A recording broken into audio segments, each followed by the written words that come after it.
अपघातमुक्त प्रवास हेच परिवहन विभागाचे उद्दिष्ट। राज्याच्या मोटार परिवहन विभागाच्या वर्धापन दिनानिमित्त आयोजित कार्यक्रमात परिवहन मंत्री श्री प्रताप सरनाईक यांनी विभागाच्या कार्याचा गौरव करताना हा केवळ एक विभागाचा वर्धापन दिन नसून महाराष्ट्राच्या प्रगतीचा आणि लोकसेवेच्या अखंड परंपरेचा उत्सव आहे असे प्रतिपादन केले। वर्धापन दिनानिमित्त उपस्थित मान्यवर अधिकारी वर्ग, कर्मचारी बांधव भगिनी आणि नागरिकांना शुभेच्छा देताना मंत्री सरनाईक म्हणाले की परिवहन विभाग हा राज्याच्या अर्थकारणाचा आणि सामाजिक जीवनाचा कणा आहे। रस्त्यावरील अपघातांची संख्या कमी करणे नव्हे तर अपघातमुक्त प्रवास हेच भविष्यात परिवहन विभागाचे उद्दिष्ट असले पाहिजे। ग्रामीण भागातील शेतकरी, विद्यार्थी, कामगार तसेच उद्योग व्यवसाय करणाऱ्या नागरिकांच्या दैनंदिन जीवनाशी हा विभाग थेट जोडलेला आहे। दुर्गम आदिवासी पाड्यापासून ते महानगरापर्यंत सुरक्षित शिस्तबद्ध वाहतूक सेवा उपलब्ध करून देणे ही विभागाची अभिमानास्पद परंपरा असल्याचे त्यांनी नमूद केले। गेल्या काही वर्षात तंत्रज्ञानाच्या माध्यमातून विभागात पारदर्शकता आणि कार्यक्षमता वाढवण्यात आल्याचे सांगताना त्यांनी ऑनलाईन परवाना प्रक्रिया, डिजिटल सेवा, रस्ता सुरक्षा उपक्रम आणि अवैध वाहतुकीविरुद्धची कठोर कारवाई यांचा विशेष उल्लेख केला। आपल्या कर्मचाऱ्यांचे कष्ट, समर्पण आणि शिस्तबद्ध कामगिरी हीच विभागाची खरी ताकद आहे असे ते म्हणाले।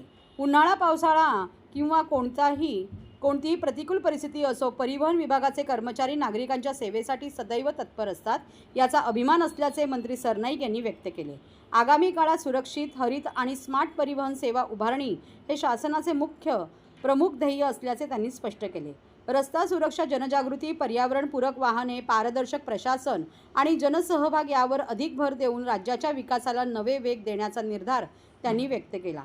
या कार्यक्रमाला परिवहन आयुक्त राजेश नार्वेकर, अप्पर परिवहन आयुक्त भरत कळसकर यांच्यासह परिवहन विभागाचे अधिकारी व कर्मचारी कुटुंबियासह उपस्थित होते। मार्चपासून एनसीएमसी असं डिजिटल मार्फत आता सर्वांना प्रवास करता येणार आहे असं बघतो। एकीकडे महाराष्ट्राच्या एसटी महामंडळामध्ये क्रांती घडवणारा हा निर्णय एसटी प्रशासनानं घेतला।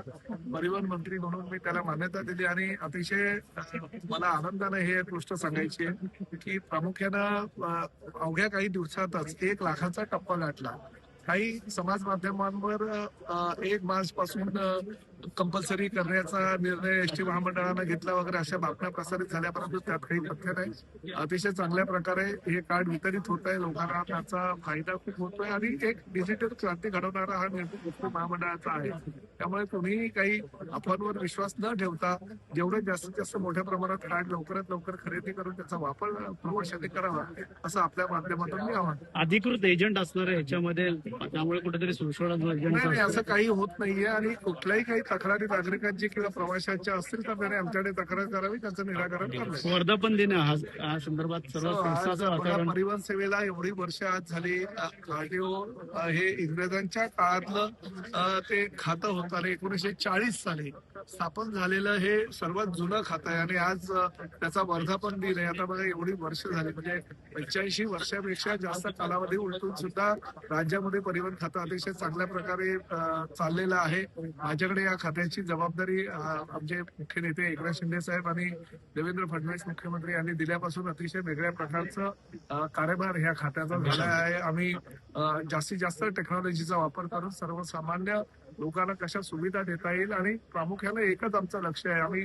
जेब्रू नावाच्या आमच्या एका अतिशय चांगल्या सिंबॉलिक प्रतिमेचं सुद्धा आम्ही डिसेंबरच्या अधिवेशनामध्ये अनावरण केलं आणि रस्ता सुरक्षा हा आमचा त्यामध्ये मूळ उद्देश आहे आणि रस्ता सुरक्षिततेच्या माध्यमातून जास्तीत जास्त सर्वसामान्य लोकांना कसा आरटीओ डिपार्टमेंटचा फायदा होईल याची आम्ही दक्षता घेऊ। सर, आणखी काही बदल होणार का? नवीन बसेस देखील येणार आहेत, त्यामुळे आता 8000 बसेस तर आम्ही आमच्या ताफ्यामध्ये घेतलेले आहे। एसटी महामंडळ सक्षम होत आहे। पूर्वीच्या काळामध्ये नुकसानीत जाणारं एसटी महामंडळ फायद्यात कसं यासाठी आम्ही प्रयत्न करू। सर, इराक आणि इराणचं युद्ध चालू आहे, इस्रायलचं पाहिलं तर यामध्ये फटका मोठ्या प्रमाणात बसू शकतो आपल्याला देखील। त्यामुळे संजय राऊतांचं म्हणणं आहे की कुठेतरी मोदींनी या ठिकाणी खरं तर संजय राऊतांनी आता महाराष्ट्राची सेवा किंवा ह्या देशाची सेवा करत असताना जागतिक पातळीवर ट्रम्प यांच्या बरोबरचं नेतृत्व त्यांचं आहे, त्यामुळे त्यांच्याबरोबर त्यांनी काम करण्याची गरज आहे। कारण शेवटी आम्ही सर्वसामान्य शिवसैनिक आहोत, कार्यकर्ते आहोत। संजय राऊतांनी एवढी मोठी आमची विचारसरणी नाहीये।